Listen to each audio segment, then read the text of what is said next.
We were on the ground, in CENTCOM. মার্কিন প্রতিরক্ষা দপ্তর পেন্টাগনের শীর্ষ পর্যায়ে বড় ধরনের রদবদলের অংশ হিসেবে যুক্তরাষ্ট্রের সেনাপ্রধান জেনারেল র্যান্ডি জর্জকে হঠাৎ করেই সরিয়ে দেওয়া হয়েছে। বৃহস্পতিবার প্রতিরক্ষা মন্ত্রী পিট হেগসেথ এই সিদ্ধান্ত নেন বলে একাধিক সূত্র নিশ্চিত করেছে।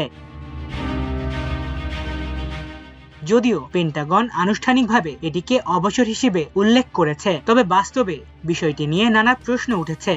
কারণ জেনারেল জর্জের মেয়াদের এখনো 1 বছরেরও বেশি সময় বাকি ছিল। হঠাৎ করে তার বিদায়কে অনেকেই অভ্যন্তরীণ চাপ বা কৌশলগত পরিবর্তনের অংশ হিসেবে দেখছেন।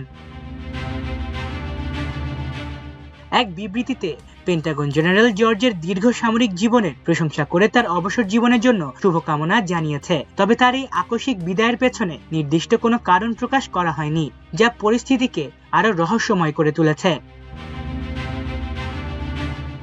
এদিকে চলমান ইরান যুদ্ধ যুক্তরাষ্ট্রের জন্য বড় ধরনের আর্থিক চাপ তৈরি করেছে। যুদ্ধ শুরুর মাত্র 6 দিনের মাথায় পেন্টাগন জানিয়েছে এই সময়ের মধ্যেই তাদের প্রায় $11.3 বিলিয়ন ব্যয় হয়েছে। যুদ্ধ দীর্ঘায়িত হওয়ার সঙ্গে সঙ্গে প্রতিদিনের খরচও পরিবর্তন আসছে। মার্কিন কর্মকর্তারা দাবি করছেন ইরানের প্রতিরক্ষা ব্যবস্থা দুর্বল হয়ে পড়ার ব্যয় কিছুটা কমেছে। তবে বিশ্লেষকদের মতে এখনো প্রতিদিন গড়ে প্রায় $38.50 লাখ খরচ করছে ওয়াশিংটন।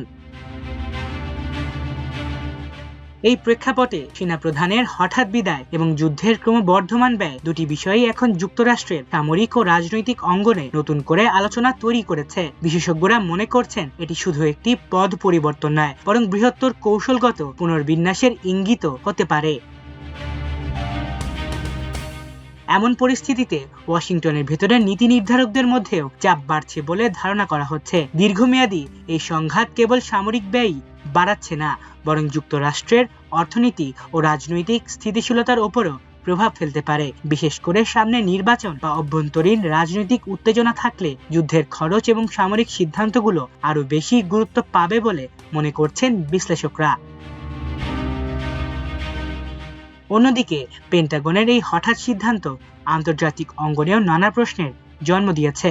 মিত্র দেশগুলো পরিস্থিতির দিকে নজর রাখছে, কারণ নেতৃত্বের এই পরিবর্তন যুদ্ধের কৌশলে বড় ধরনের প্রভাব ফেলতে পারে। ফলে আগামী দিনগুলোতে যুক্তরাষ্ট্রের সামরিক পদক্ষেপ ও কূটনৈতিক অবস্থান কোন দিকে যায় সেটি এখন সবচেয়ে বড় প্রশ্ন হয়ে দাঁড়িয়েছে।